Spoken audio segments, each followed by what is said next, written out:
All right, y'all. What's good? It's another one of that Kelzo gang exclusives. One of these gems that I'll be dropping. Um, Happy New Year's. Um, Everything's been good with me. Y'all, I keep telling y'all I'm gonna get y'all a video on my update on my life. It's gonna come. Just bear with me, y'all. It's a lot of like traveling. It's a lot of. I'm a full time stepdad now. I'm literally always busy. I'm not living like I was when I was first started making all these videos. So I am gonna get back on my schedule or get to a schedule where I'm doing this on a regular. But just bear with me right now. Y'all just gonna have to get them as y'all can get them right now. But I do appreciate y'all watching, so continue to stay tuned. And here goes another one. So today I wanted to talk about um, how to make gay relationships last, and I got about 5 pointers on that. The reason why I decided to do it this way or to do this video is because I know that y'all have been seeing this meme or this status of this female that post. I'm gonna put it right here, where she basically was saying gay relationships don't last because we're not meant to be together. Like basically, we ain't supposed to be together. That's the reason why I don't none of the gay relationships last. And there was a lot of like people sharing it, giving their perspective on that, and mainly gay men being upset at the fact that she made this status. But I'm gonna be 100 real quick. I don't think that what she said is a fact. But if we gonna sit here and act like that doesn't have some kind of truth in it, I'm not saying that we not supposed to be together, and that's being the truth. What I'm saying the truth is, why come relationships ain't lasting? You know what I'm saying? I think that's what we need to be looking at with that. Instead of feeling so attacked and victimized, let's take a step back and read and look at what she could possibly have been saying. What is it about gay relationships that tend to always fail more often than straight relationships? So that's why I made this video. These are the top 5 ways to make a relationship last, all right? Because I know not just me, but y'all, we didn't follow hella couples that we didn't consider our favorite gay couple. Um, couples goals and all kind of shit on Instagram. All these different couples that we didn't seen and came and then went. I'm not saying that that's not the same in the straight community. What I'm saying is it happens often more in our we break up sooner. It doesn't last as long. Y'all get what I'm saying.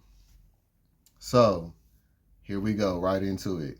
The top 5 ways to make a gay relationship last. Now, first of all, I'm gonna just say there's a whole lot more ways that there could be added to this list, but I'm just gonna give y'all my top 5 of my experiences with dating men on how it works. Also with my current relationship, on how it has been working, why it's been working, because I have been learning a lot of lessons.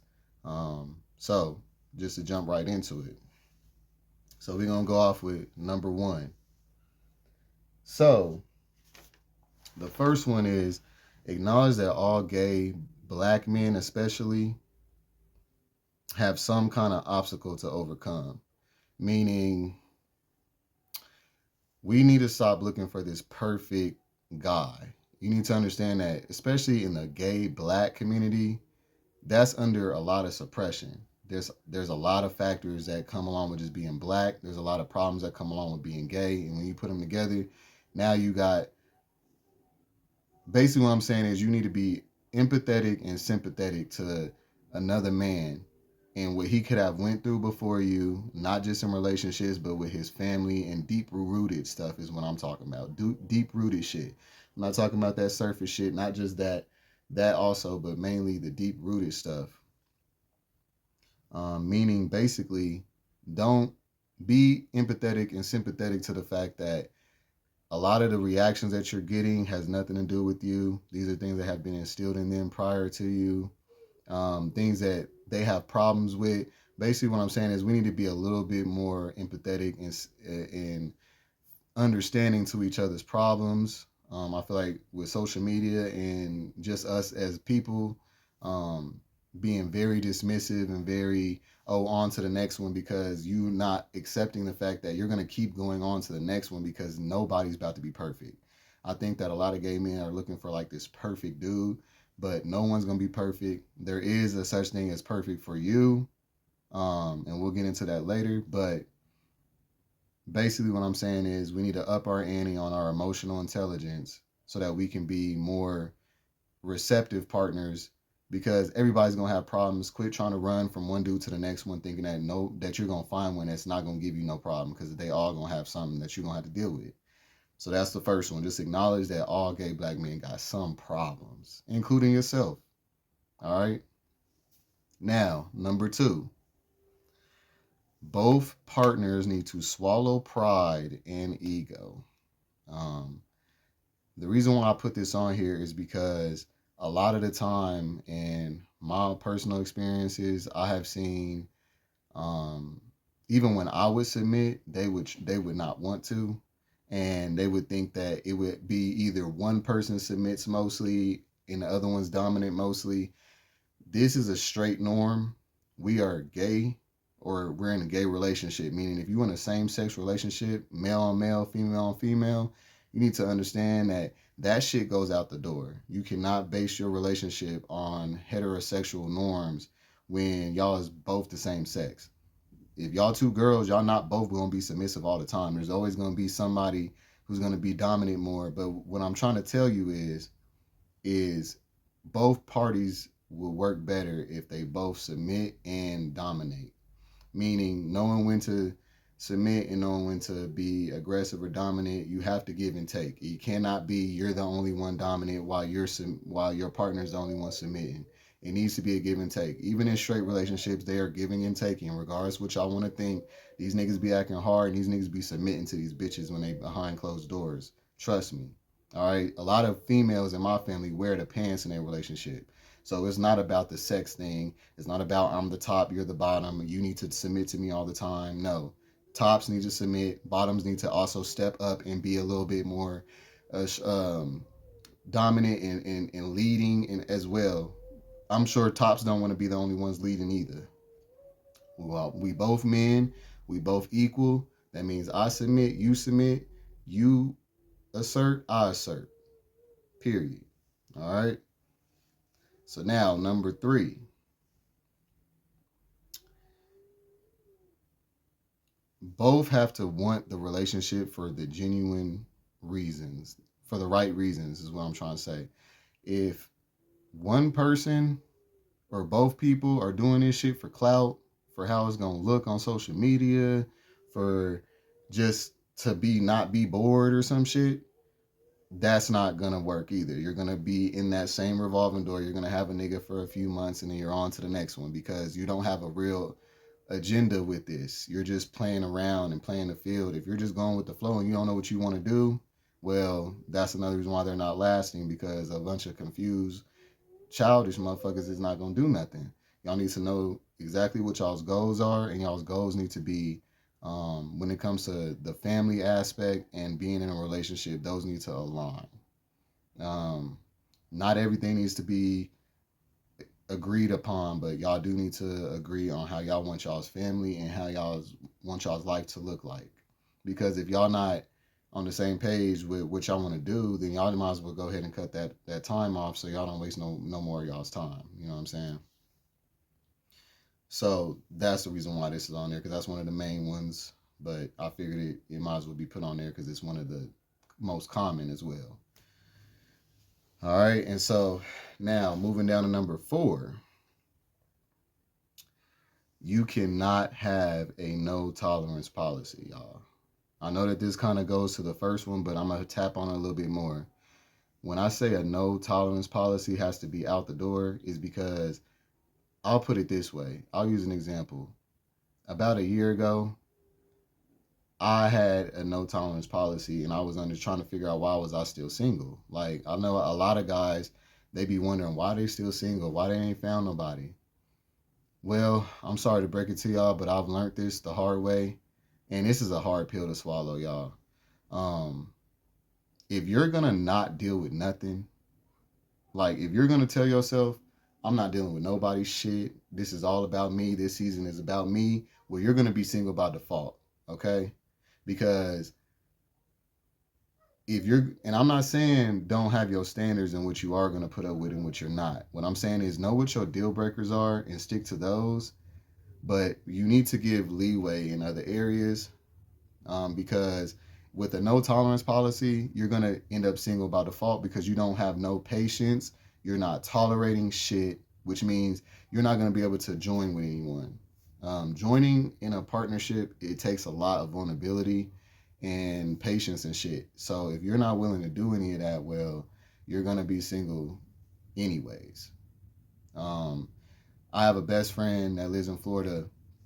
We talk all the time, and he's been single for the last like 5 6 years, and he mentions how he wants to be with someone again, but because he done been single for so long, I could tell that he just does not have a fucking patience, care. He ain't tolerating nothing. He talking about, I ain't dealing with this, I ain't dealing with that. And to be honest, that's the reason why a lot of people do not want to be in relationships, because they know that it takes a lot of work, y'all. If you're gonna get into a relationship thinking, even two people who have good conversation, good chemistry, passionate, all that, y'all still gonna have moments. You know what I'm saying? So you gotta be strong. You gotta want it, and you cannot have a no tolerance policy. You have to be understanding, patient. You got to up your ante on your emotional intelligence, straight up, for it to actually last. When I say last, I'm talking about years, if not forever, to marriage and shit. You know what I'm saying? Um, and I'll give an example. So let's say your deal breakers is cheating. Um, let's say another deal breaker could be someone putting their hands on you. Let's say another deal breaker could be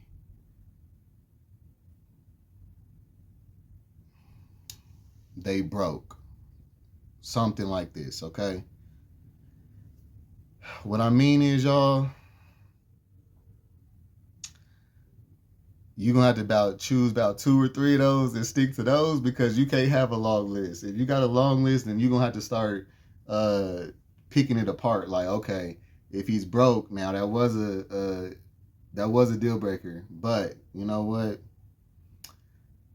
Let's see here. Can I help him get a job? Can I do this? Can you need basically look at a person and say, what can I do with this nigga for us to both boss up on? Not where is this nigga at now so I can benefit from what he got, or he need to already be a made nigga before you get to him. Like if you don't have any kind of like way of working with the nigga, then you can't have no tolerance policy. You got to bend. You got to be vulnerable. You got to submit. You got to be reasonable. Straight up. I'm sorry, y'all, to break it to y'all. I was trying to stick to that shit too, but then I had gauged it. I waited out. I said, be alone forever with all these different niggas in and out of my room and in and out of my life, or suck up some of this pride, understand that everybody is imperfect, and let's get our motherfucking family and let's do this. Like, it's up to one of those two. If you okay with motherfucking being alone all your life, which I know very few people are, okay? But if you are, then you fine. Do your thing. But for all of us who don't want that option, because that's the only other option. I don't know what else y'all think is gonna go down.